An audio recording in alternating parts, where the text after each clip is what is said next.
আমাকে জিজ্ঞেস না করে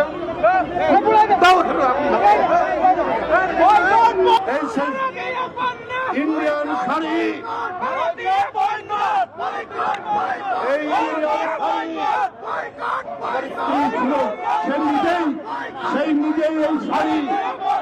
সেই নিজেই এই শাড়ি দিয়েছে।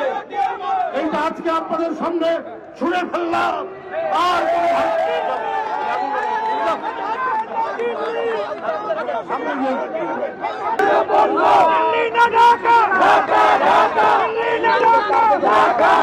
আবার এখানে পেঁয়াজ হয়, ভারতের পেঁয়াজের চাইতে আমাদের পেঁয়াজের ঝাঁজ অনেক বেশি। ভারতের মরিচের চাইতে আমাদের মরিচের ঝাল অনেক বেশি। আমরা যদি আমাদের জায়গা না থাকে আমরা ছাদের উপর মরিচ লাগাবো, আমরা বাড়ির উঠোনের মধ্যে আমরা পেঁপে গাছ লাগাবো, আমরা পেঁয়াজ লাগাবো, তাও আমরা ওদের মুখাপেক্ষী হব না। আমরা ভারতীয় পণ্য বর্জন করবো। বন্ধুরা আমার, আপনারা দেখেছেন আগরতলায় বাংলাদেশের সহকারী মিশন প্রতিদিন সেখানে 250 থেকে 300 ভিসা তারা অনুমতি দেয়। বাংলাদেশ সরকার সিদ্ধান্ত নিয়েছে, সঠিক সিদ্ধান্ত, তারা ভিসা বন্ধ করেছে। সেখানে কিছু উগ্রবাদী মানুষ জোরপূর্বক বাংলাদেশের যে সহকারী হাই কমিশন তার প্রধান ফটক ভেঙে ভিতরে ঢুকে আমাদের কর্মচারীদেরকে আঘাত করেছে। আমাদের জাতীয় পতাকা যেখানে পট পট করে উঠছিল সেই জাতীয় পতাকার যে স্ট্যান্ড, যে খুঁটি, সেই খুঁটি ভেঙে আমাদের পতাকাকে তারা ছিঁড়েছে। কলকাতার ডেপুটি হাই কমিশন অফিসে সেখানে গিয়ে বাংলাদেশের বিরুদ্ধে তারা আজাবাজে বলেছে। বোম্বের ডেপুটি হাই কমিশন অফিসে তারা বলেছে। আমরা তাদের নানাবিধ বাংলাদেশ বিরোধী প্রচার আমরা দেখছি। তোমরা আমাদেরকে পছন্দ করো না, তারপরেও তোমাদের জিনিস কিনতে হবে। বাংলাদেশের মানুষ তো মাথা নত করার মানুষরা, আমরা একবেলা খেয়ে থাকবো, তারপরেও আমরা মাথা নত করব না। তারা নাকি বলে ভারতের অনেক সাংবাদিক, অনেক রাজনৈতিক নেতা যে আমাদের এখানে না আসলে আপনাদের চিকিৎসা হয় না। আরে আপনারা কি বিনা পয়সায় চিকিৎসা দেন? আপনারা কি বিনা টাকায় এক কাপ চা খাওয়ান? এই নজির তো নাই আপনাদের। আমাদের দেশের লোক ডলার খরচ করে ওখানে গিয়ে।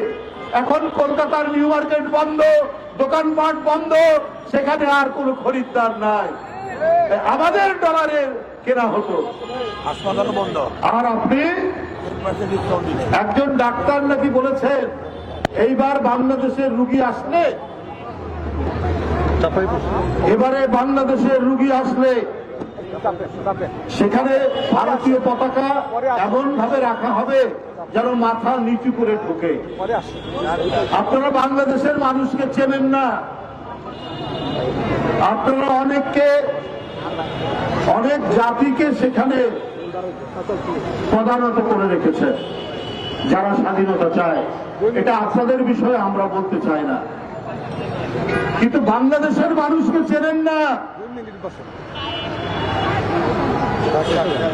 ওই পশ্চিমা পাকিস্তানি পাঞ্জাবিরাও কিন্তু এই দেশের মানুষের লুঙ্গি পরা মানুষ হাতে স্টেন গান নিয়ে নদী সাঁতরে ওই পাকিস্তানিদের পরাভূত করেছে। নদী নালার দেশ, খাল বিলের দেশ, বন্যার দেশ, আমরা কি করে ওই খাল বিল থেকে প্রতিরোধ করতে হয় সেটা আমরা জানি। কিসের এত অহংকার আপনাদের? কেন আপনারা প্রধানত করে রাখতে চান? বলেন আমরা পেঁয়াজ না দিলে ওরা খেতে পারবে না, আমাদের আদা না গেলে আমাদের খেতে পারবে না। আমরা আপনাদের আদার দরকার নাই, পেঁয়াজের দরকার নাই। আমাদের বান্দরবনে, আমাদের পার্বত্য চট্টগ্রামে প্রচুর আদা হয়, আমাদের নীলফামারীতে প্রচুর আদা হয়। আমরা আদার চাষ বাড়িয়ে দেব, আমরা রসুনের চাষ বাড়িয়ে দেব।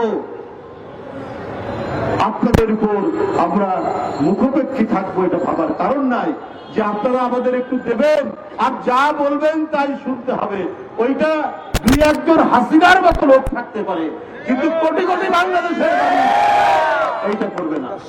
তবে আমি আমার দেশের মানুষকে বলবো, ওরা যে বাংলাদেশের মর্যাদাকে লুণ্ঠিত করার চেষ্টা করেছে, ওরা যে বাংলাদেশের পতাকা পুড়িয়েছে, আমাদের মর্যাদা হানি করার চেষ্টা করেছে, আমরা ভারতের পতাকাকে লাঞ্ছিত করব না। আমরা আরেকটি স্বাধীন দেশের মর্যাদাকে আমরা ছোট করব না।